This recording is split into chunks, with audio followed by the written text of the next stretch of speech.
We're on a brand new set, I think. We're on a brand new set for one reason. It must mean we're doing the same exact show. Almost. We're doing a new show. This is our first episode of Green Takes. We're taking a little break from our series Deep Dive this week. It's very long, and we're busy. We're busy guys. We're going to do an episode of Green Takes. What's a green take, you may ask? Are you asking? No, someone at home might be.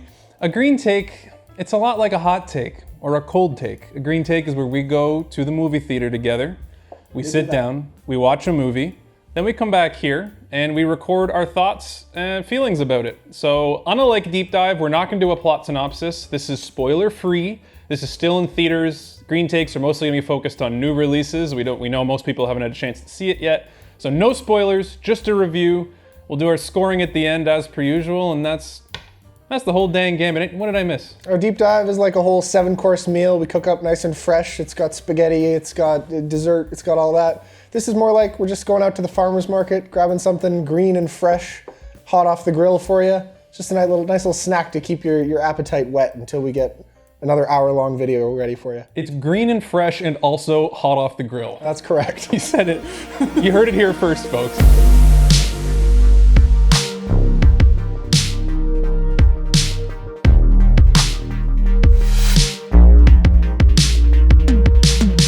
Today we're going to talk about The Last Voyage of the Demeter. The Last Voyage of the Demeter is a story based on a single chapter from the novel Dracula, written by Bram Stoker. It follows the crew of the Russian schooner the Demeter as they sail from Romania to England with a whole bunch of unmarked wooden boxes in the ship, one of which just happens to be a Dracula. Well, maybe. Maybe. No, it's a Dracula. That's what it is. Dracula. It's a movie about people on a boat with the Dracula problem. They got themselves a little Dracula infestation down in the bowels of the ship, and it's a real pickle they've got themselves in. And that's it. This movie is directed by André Øvredal, and it stars David Dastmalchian, Corey Hawkins, Aisling Franciosi, and Liam Cunningham. So it's kind of the hard name to pronounce crew. Brought to you by a man who speaks great English. Yeah. It's they kind of pranked me on the cast here, but I said most of them correctly. Aisling Franciosi. Before we get into our discussion and talk specifics, let's talk high level. First thoughts. How did you feel about this movie, Avery? High level, I thought this movie was pretty good. It was fine. Yeah. It amongst the category of kind of PG-13 horror action movies where they don't really do anything super creative or out of the box, but it's just a solid motion picture. It's fun. You'll have a decent time. That's my review. I walked out of the theater for this and I thought to myself, yeah, all right. Yeah, it's pretty bad. There were some things done very well. There were some things I found quite frustrating, but most of it is just fine. It is just fine. I think we'll break it down a bit, but I would say this movie had it was technically excellent. It's a good looking movie, it's a good sounding movie, the performances are good. All of those basics are covered. This looks and feels like a big old reeled movie. Where it fumbles for me is the characters, the story, and parts of the script. It's not a complete failure. No, definitely not. But that is what kept it from being a great movie, were some of those elements that we'll get into. So I guess we're both down the middle. It's fine, it's solid. We're going to talk about what we liked and we didn't like, but let's start out with the good news first, right? What did this movie do well, Avery? You touched on it, and this is a gorgeous motion picture. Basically every single shot of this movie looks incredible. There's a few small exceptions, but from the very first shot, which is this big establishing scene of the Romanian port where the ship is setting sail, they didn't have to go as hard as they did. There's 1,000 extras. It is a beautiful set. It really set the tone well, and then every single shot through the entire movie, it's mostly just on a boat, but you really feel like that boat is out in the middle of the ocean. You're there, it's creaking, it's raining, it's dark, it's atmospheric, the lighting is flawless, a lot of the sound design is great. You feel like you are in the set of the movie basically all the time. Yeah, you hit on two things I want to highlight in particular. First is the lighting, because I heard this movie's set, I don't know what the year it's supposed to be, but it's set in like 1892 or something, like late 1800s. and it's set on a boat. And I was going into this thinking, oh God, is this gonna be like a gray and brown nightmare and I'm not gonna be able to see anything? Because a lot of like even good modern horror is going to that super desaturated, you can't see what's going on. And that's a really frustrating trend. This movie is not like that, it's very colorful. Even though it's on a dark boat, they balance really nice golden orange hues coming from torches and candlelight with the cold blue moonlight. And then the pitch black in between that. So even though you're on a boat, it has a lot of vibrant colors, like borderline comic booky, but it doesn't push it too far. But it really like jumps off the screen at you, the colors and the lighting. It's a tough thing to balance, just because you have all these shots. It is a horror movie. There's all these shots where there might be something lurking around the corner. Can you see the silhouette of the monster? Or is that? And it is a tough thing to balance, just showing us enough. And I think basically at every turn they did it darn near flawlessly. The other technical aspect you already touched on is sound design. I think that is the strongest technical aspect. The cinematography is good, it's solid, but the sound design is something that I think I would like point out specifically about this movie. Totally agreed. You're on a boat the whole movie and you feel like you are on a boat because of how it sounds. You really feel like Batman. You really do. It makes you feel like a boat. When they're below deck, the creaking timbers and the water lapping on the sides, they establish that if you knock on the hull of a boat, it echoes through the whole boat. And that is so well designed, the sound of that. Yeah. So you get this feeling of like kind of claustrophobia when you're under the boat, and on top of the boat is these windy vistas, and you hear seagulls and the sea wind. And both of that, the contrast between that was really nice, and both were perfectly sound edited. Even when the movie dragged a bit, which we'll get into, I was very immersed and happy to be like living on this boat with these people. It's a nice cozy experience. Definitely. And I would say, I think we share this opinion, go see this movie in theaters if you're gonna see it. Because I think that theaters really highlights a lot of strengths of the movie as opposed to the weaknesses. You go watch this in theaters, you're gonna feel like an old-timey sailor on that boat for an hour and a half, 2 hours. It's great. Yeah, no, absolutely. Something ripped apart the animals. All the livestock? This looks like a bite. Mr. David Dastmalchian. I have it here, hold on. Dastmalchian. David Dastmalchian. Who we've seen pop up here and there, lots of things, Dark Knight, Suicide Squad. Not only here and there, this guy is kind of in everything. And this is maybe the first time I've ever seen him cast in something where the whole point isn't how weird he looks. Yeah. Where he's just a guy, he's just a sailor man, and he's excellent. Yeah. Really, really good. Probably the MVP of the movie for me. Every single scene is a highlight for him. Absolutely, he's really strong. All the performances are good, and we'll get into. I didn't love what they did with all the characters. No, but agreed. it's no fault to the actors. Everyone in this is good. Corey Hawkins is the lead, who I haven't seen Straight Outta Compton, but he played the young Dr. Dre. I have, and I don't remember him in it. Okay. Well, apparently he was very good. Not from your credit, but from people I've heard online. One character that I would really like to highlight. He's not as big a role as David Dastmalchian. But it's a fellow by the name of Stefan Kapicic, who plays Mr. Olgarin. Okay. And boy, did I have to look both of those names up directly in front of me, because it's the hard name crew. It's the hard name crew. But so this fellow, I did have to look him up because I didn't recognize him. But he is one of the technicians in Better Call Saul, one of the German guys, who actually has a lot of lines. He's Casper, I believe, and he has a lot of really great scenes. When I went back and looked at him, and I recognized him. He's also Colossus in the Deadpool movies. Really? Those are his two things that he's done so far. Wow. But then he was excellent in this. Another strong suit, other than the performances, was the soundtrack. This is by our friend Bear McCreary. Bear McCreary is a busy man in Hollywood. If you look at his IMDb, it's pretty shocking. He started all the way back in the Battlestar Galactica, doing the original theme. That's where I know the name. Yeah. So he did that.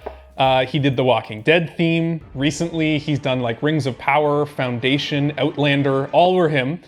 And I guess the soundtrack being the high points of a lot of the soundtrack. Like these are big productions. He didn't direct any of them. No, he did the soundtrack. And the most important one is the God of War soundtrack. This is the magnum opus. These video games, the soundtrack comes in and it's just like, oh.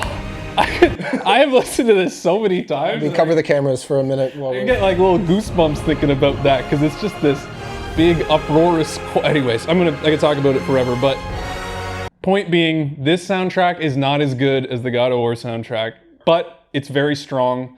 It evokes the nautical adventure feeling, kind of Pirates of the Caribbean-y, but also plays with the darker gothic horror elements, the male choir, the low string orchestration, and plays those with each other to create a really interesting kind of hybrid of two different styles. As long as we're talking about strengths of the movie, another one that I'll highlight is the setting and the world that it's set in. So you did mention this was based on one chapter of the Dracula novel. That's a tough place to start because there have been 1,000 movies made about Dracula. It's been adapted so many times. There's of course the 90s Gary Oldman Dracula. There's the old Bela Lugosi stuff. There's the Christopher Lee and a million other little interpretations in between. It also puts you in the position where we know what happens before, we know what happens after. It makes it tough to introduce a ton of mystery. I thought they navigated all of that very well. They didn't spend a lot of time lingering on ties to the greater story. They put in prequel stuff that happens before, stuff that happens in the novel, and lead-ins to things that are going to happen later in the Dracula story. They just sprinkle it in, enough to keep you interested, enough for this to feel sort of like a valid standalone kind of bit of this multiverse that was interesting but never weighed anything down. Yeah. It's a fun little slice of a larger story. It leaves you wanting more rather than being like, I'm done with this. And I think that's refreshing for a story that everyone knows so well. Rather than, you could point at something like Rogue One, where some people had some problems where like, we know all of this. Yeah. Like, why are you bothering to show it to us? And this avoided that problem pretty deftly. It did. I did like Rogue One, but... Yeah.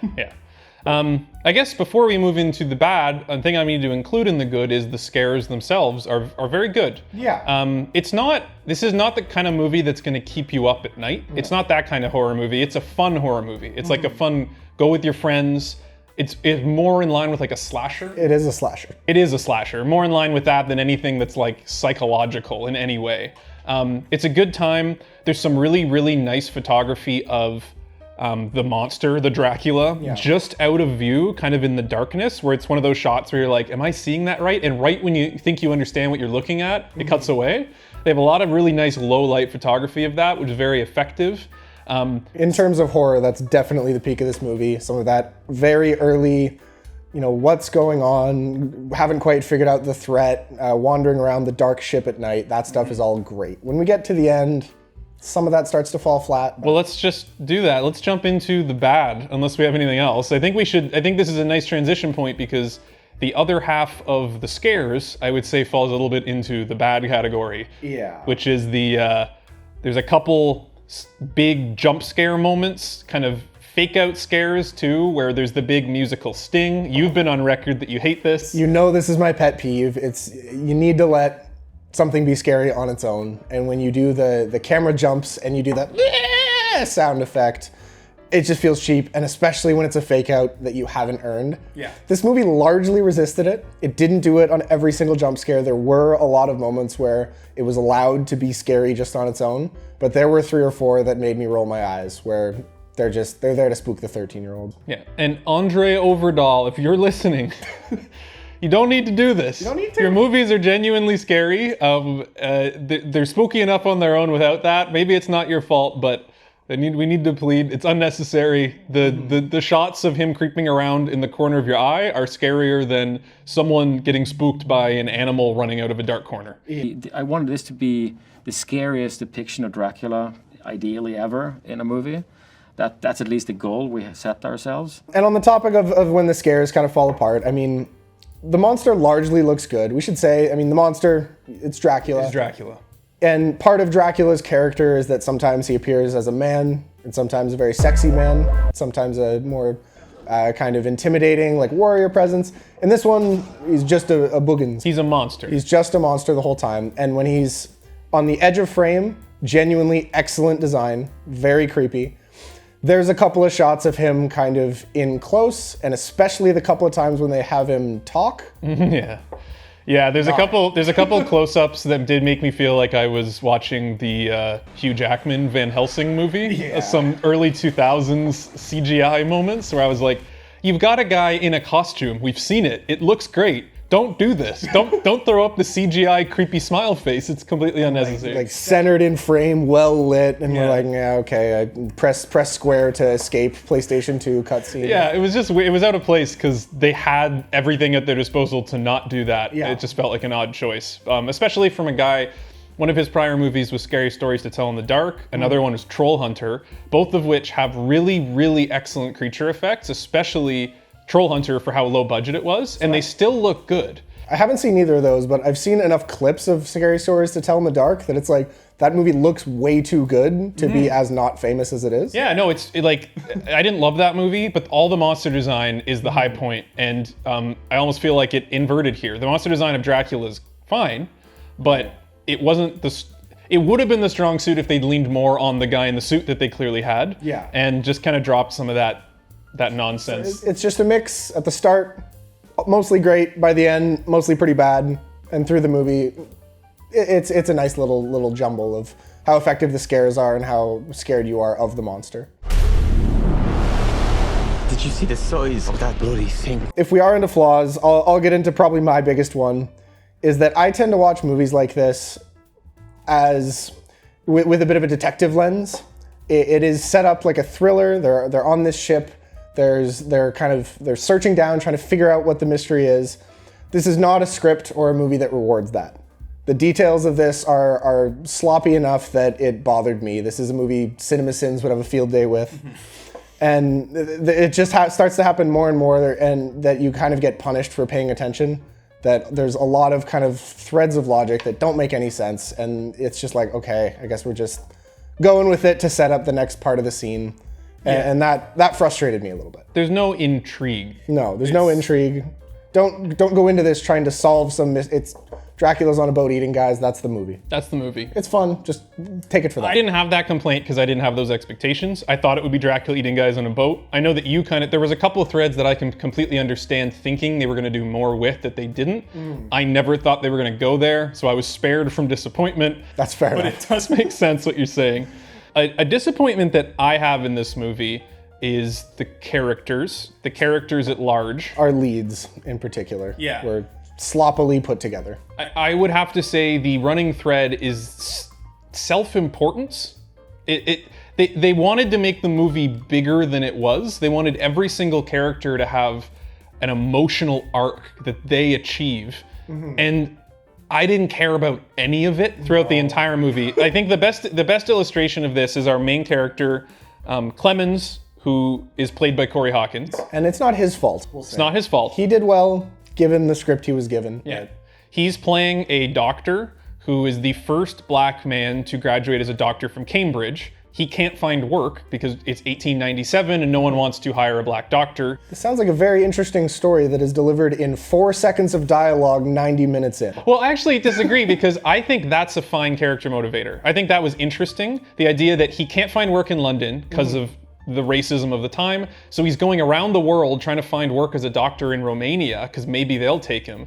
They try to make him fighting Dracula somehow an allegory for his fight against racism. And it went there and I was like, oh no, don't do this. Like it didn't make sense. It was muddy. You know what it felt like to me is I could see all the guys in suits with the big checklist of, we need to make him this, and we need to make him that, and we need to do this, and we need to do that, and there's like 1 or 2 threads that worked.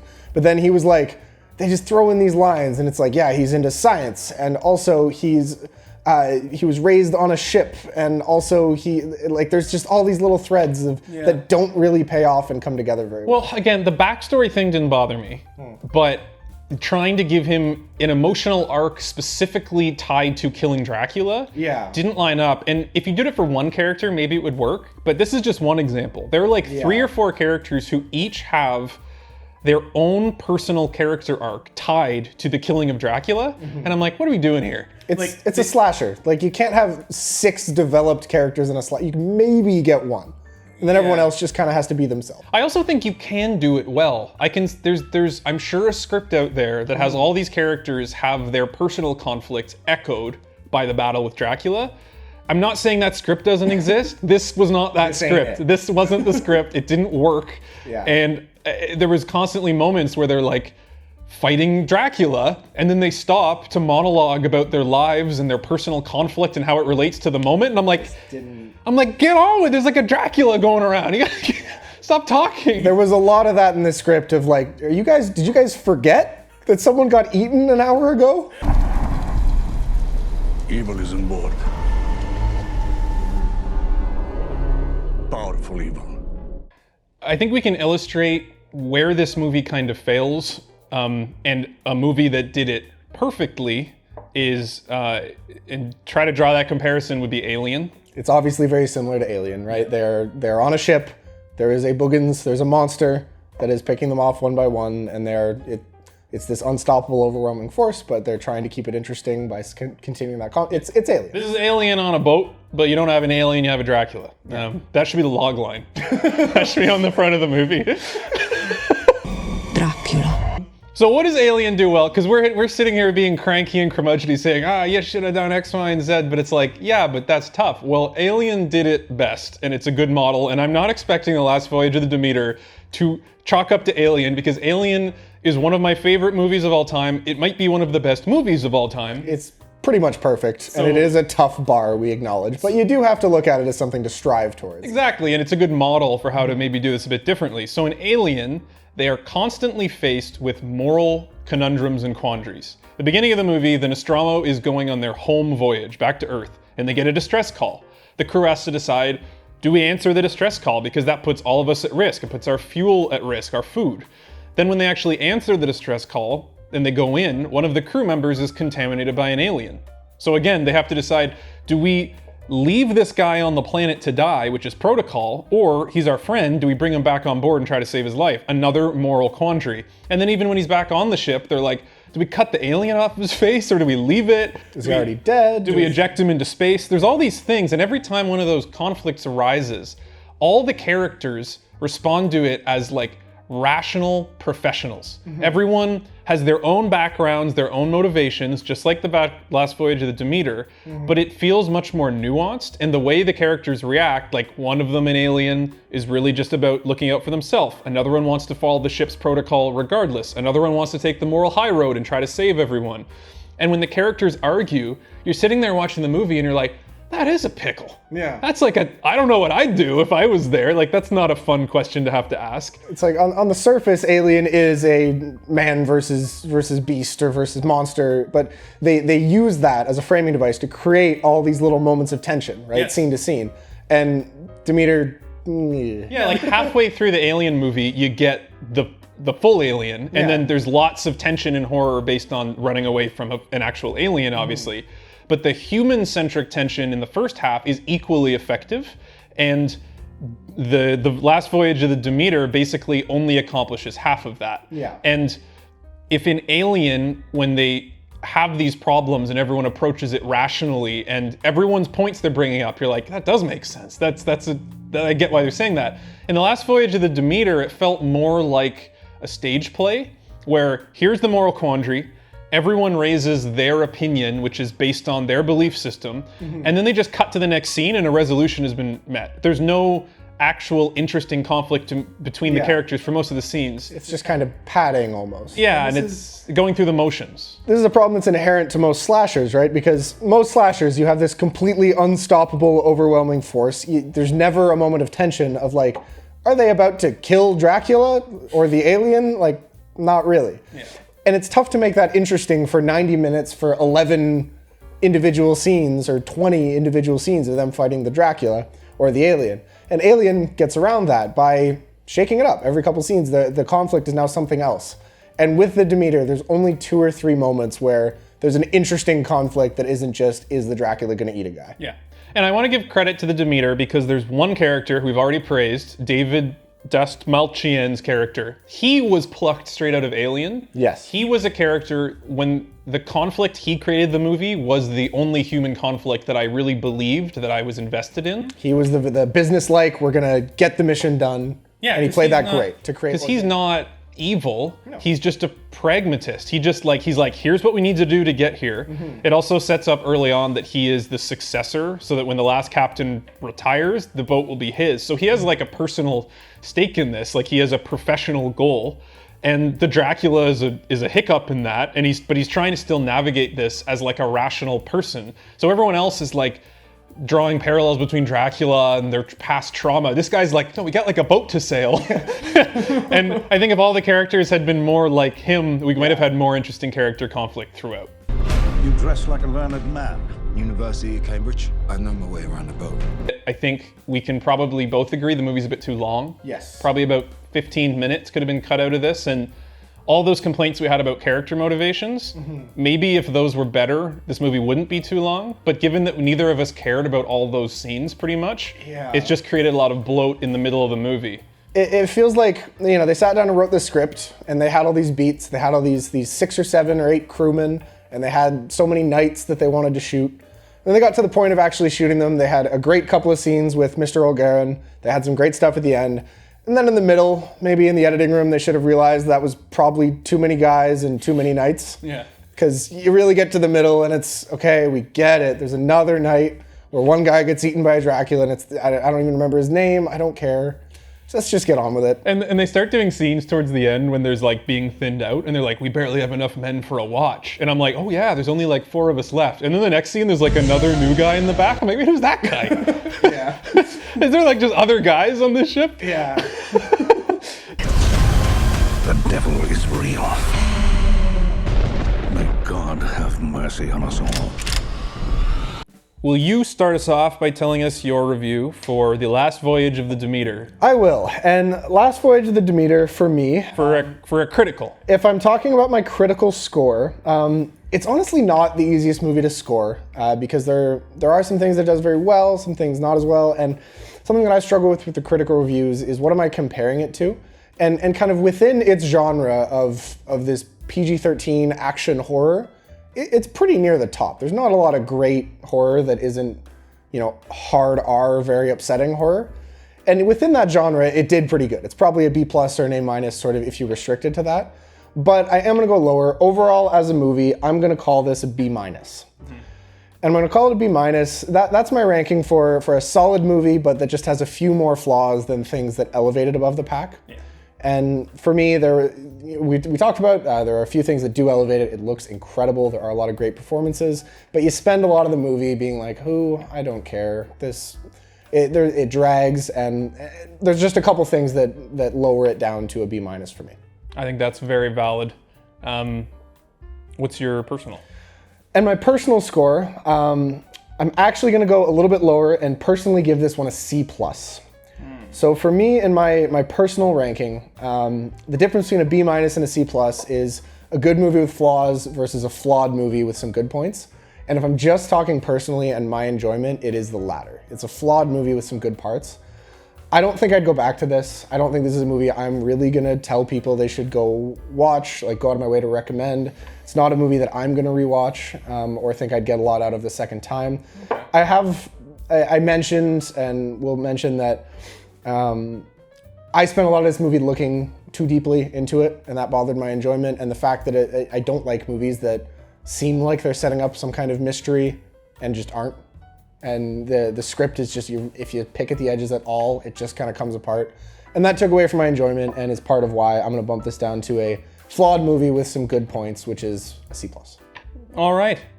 Well, we're gonna have a green corner first because my critical review is also a B-. B- is all around. Same score, it's correct. Now you can't argue. Now it's locked in and you can't argue. It started out, when I was kind of tracking my score as it started, and I believe it honestly started at almost an A-, slipped into B+, and as the movie as that runtime, I started to really feel it, and those character moments we didn't like are mostly in the tail end. Yeah. It slipped down to this kind of healthy B+ range, pretty much for all the reasons you said. It's a solid movie. If it had cleaned up a bit of the edit in terms of the runtime, or had a few less of those character moments, I think I can very easily see this movie having been an A. I can see in my mind the cut of this that is an A. Yeah. And sometimes B- are very far from an A. This is not. It's kind of right on, it's a razor's edge. Yeah. From a personal review, I'm going to give it a B. So I'm gonna go the other direction from you. Going up a little bit. Okay. And that's because there's an element to this movie I haven't really touched on that I love in movies, and that's gothic horror. Okay. This is a historical horror. It's got good gothic horror vibes, spooky ship, cobwebs, Dracula. It's the kind of movie that I would watch around Halloween, even if I wouldn't rewatch it normally. So I think it's got a good gothic vibe to it.